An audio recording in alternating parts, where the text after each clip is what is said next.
नमो नमः। संस्कृतरसपिपासवः अद्य वयं केषाञ्चन महत्त्वपूर्णानि सूक्तयः पठिष्यामः। एही सुप्रसिद्ध सूक्तिगुड़िक आमर जेकोसी संस्कृतर जेकोसी एग्जाम हो जेमितिक एसएसबी टीजीटी हो आरएसटी हो ओएसएसटी हो कि आमर लेक्चरशिप हो जेकोसी ओपीएससी पीजीटी हो ए सब एग्जाम रे आमर अत्यंत जानिबा आवश्यक होइथाय। तो चलंतु प्रथम सूक्तिटी देखिबा। अपि ग्रावारुदित्यपि दलति वज्रस्य हृदयम्। यही सूक्तिटी आमर उत्तर रामचरितर प्रसिद्ध सूक्ति अटे। तापर परवर्ती सूक्तिटी होची कण ना अर्थो हि कन्या परकीय एव। यही सूक्तिटी आमर अभिज्ञान शाकुंतलम सूक्ति अटे। कण मुनि जेतेबेले तांको कन्या विदाय समय एही सूक्तिटी कहिथिले। एटा होची अभिज्ञान शाकुंतलम चतुर्थ अंकर वर्णना अर्थो हि कन्या परकीय एव। तापरे परवर्ती आमर श्लोक होची कण ना अभिवादनशीलस्य नित्यं वृद्धोपसेविनः चत्वारि तस्य वर्धन्ते आयुर्विद्या यशोवलम। ए प्रसिद्ध श्लोकटी मनुस्मृति आसी अछि। तापरे परवर्ती सूक्ति कण ना अहो दुराश दराज महिमा। एटा मालविकाग्नि विक्रम प्रथम अंकर वर्णना। तापरे अहो दुरंता बलवत् विरोधिता। अहो दुरंता बलवत् विरोधिता। एटा हमर किरातार्जुनीयम प्रसिद्ध आमर होची कण ना अहो दुरंता बलवत् विरोधिता। तापरे परवर्ती ये को जीवा सूक्ति को जीवा ना अन्नम न निंद्यात। एथिरे एटा कहार प्रसिद्ध वाक्य ना तैत्तरीय उपनिषद रे कुहाइची अन्न को निंदा करिबा उचित नुहे। तापरे कण ना तापर परवर्ती सूक्ति होची कण ना अनार्यः परदार व्यवहारः। परदार व्यवहार को भली होइताय ना अनार्य। एटा माने अभिज्ञान शकुंतलम रे वर्णना करा जायची कण ना अनार्य परदार व्यवहारः। तापर होची कण रहिला ना परवर्ती सूक्ति होची अनुलंघनीयः समुदाचारः। अनुलंघनीय समुदाचारः कोथरे वर्णना करायची ना हमर बेणी संहारम रे कुहा जायची कण ना अनुलंघनीयः समुदाचारः बेणी संहार वर्णना। तापरे आमे जदि देखिबा कण अहं ब्रह्मास्मि। एटा हमर महावाक्य समस्त जानिथिबे। अहं ब्रह्मास्मि महावाक्य कोथर कोइ उपनिषद रे कुहा जायची ना बृहदारण्यक उपनिषद रे कुहा जायची अहं ब्रह्मास्मि। उडे बहुत इंपोर्टेंट हिते समस्त मने रखंतु। जदि पारिबे नोट भी करि पारिबे नहले रिपीटेडली एगुडिक मने मध्य रखि पारिबे। तो परवर्ती सूक्तिटी देखिबा आज्ञा गुरुणा मविचारणीय। एही वाक्यटी आमर केउथरे ना रघुवंशर वाक्यटी अटे। अत्यंत प्रसिद्ध वाक्यटी अटे। आज्ञा गुरुणा मविचारणीय रघुवंश रे कुहाइची। तापरे देखिबा परवर्ती श्लोकटी कण अजामेकां लोहितः शुक्लकृष्णं बह्वी प्रजा सृजमानं स्वरूपः। अजामेकां लोहितशुक्लकृष्णां बह्वी प्रजाः सृजमानां स्वरूपः। एटा हमर श्वेताश्वेतर उपनिषद रे कुहा जायची।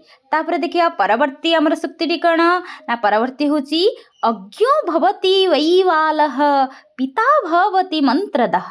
हमर अज्ञ किए बाल होची अज्ञ स्वरूप अटंती। पिता कण पिता हमर मंत्रदः। एटा हमर मनुस्मृतिर वर्णना अटे।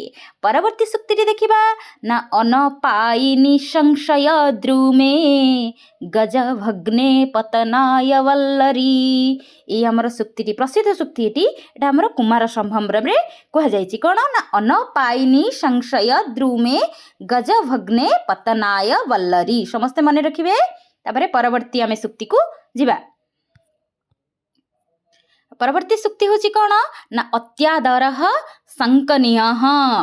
परवर्ती सूक्ति कण ना अत्यादरः संकनीय। एटा कोथरे वर्णना करा जायची ना मुद्रा राक्षसर वर्णना। मुद्रा राक्षस कुहा जायची अत्यादर। जे अति आदर जोटी थाए अति भल पाइबा थाए सेठी शंका मध्य रही थाए। तो एटा कोथरे माने वर्णना करायची ना मुद्रा राक्षसम रे। अनतिक्रमणीय हि विधि। एटा प्रसिद्ध होची हमर कोथरे ना स्वप्न वासवदत्तम रो एटा प्रसिद्ध वाक्य अटे। कण ना अनतिक्रमणीय विधि स्वप्न वासवदत्तम रो वर्णना अंक 4 रे वर्णना करा जायछि। तापर हूँ परवर्ती सुक्तिटी आम देखा ना अकुशल दर्शन अपि स्वप्न देवतानां प्रशंसया कुशल परिणाम भवन्ति जोटा कि आमर बेणी संहार वर्णना कौन कहुई ना अकुशल दर्शन जदि आम किसी स्वप्न अशुभ होता है आम स्वप्न देखी थाए जोटा कि अशुभ होता है जदि देवतानां प्रशंसया देवता मान प्रशंसा अर्थात देवता मानकर जितेबाला आमर आशीर्वाद द्वारा से कुशल तार परिणामटा तार कुशल परिणत हो जाए। तापरे परवर्ती सुक्ति जदि देखा कौन ना कालो ही परमेश्वर ये मु मेंशन करनी कालो ही परमेश्वर कहले आमर एटा प्रसिद्ध वाक्य महानारायण उपनिषद रे कहुई महानारायण उपनिषद रे कहन कराई ना कालो ही परमेश्वर। तापरे आमे परवर्ती सुक्ति को जीवा आपण मैंने लिखिदेवे कालो ही परमेश्वर हूँ महानारायण उपनिषदर वाक्यटी अटे। परवर्ती सुक्ति रे कहुई ना कालक्रमेण प्रसिद्ध सुक्ति समस्त मुहरे एटे थिबो किंतु आमको टिके मन रखिया पड़िबो कोन ना एटा को ग्रंथर अटे एटा होची हमर स्वप्नवासव दत्तमर हमर प्रसिद्ध सुक्तिटी अटे।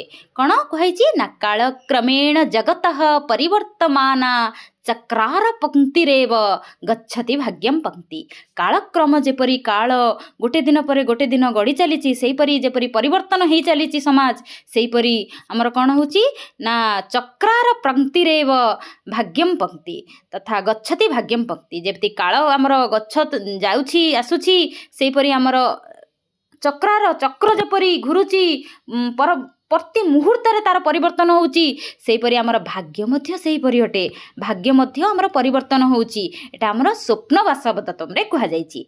तापरे देखिबा प्रसिद्ध सुक्ति कौन ना कालानुरूपम प्रतिविधातव्यम काल अनुसार ही आमे कार्य करिथाए प्रति विधान होइथाए कार्य तो सेटा कोउथरे कहाइची सेटा मध्य आमर बेणी संहारर वाक्य अटे। तापरे आमर कहा जाईची कौन ना हितम मनोहारी च दुर्लभ वचः हितम मनोहारी च दुर्लभम वचः एटा होची किरातार्जुन्य आमर वाक्य अटे।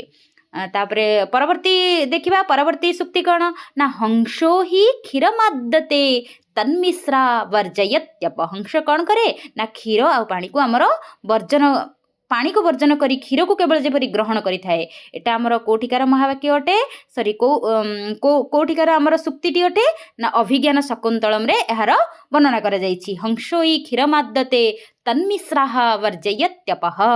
तापरे परवर्ती सुक्ति देखिबा परवर्ती सुक्ति होची कौन ना स्वाधीन कुशलाः सिद्धिमन्तः भवन्ति स्वाधीन कुशलाः जे भवन्ति ते किं भवन्ति ना सिद्धिमन्तः भवन्ति एटा कोथरे वर्णना कराइछि ना अभिज्ञान शकुंतलम रो पंचम अंकर वर्णना।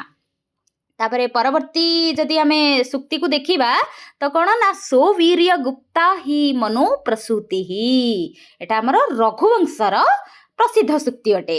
तापरे नेक्स्ट सुक्ति कौन ना शोतः सताम ह्री परतो अपि गुरुवी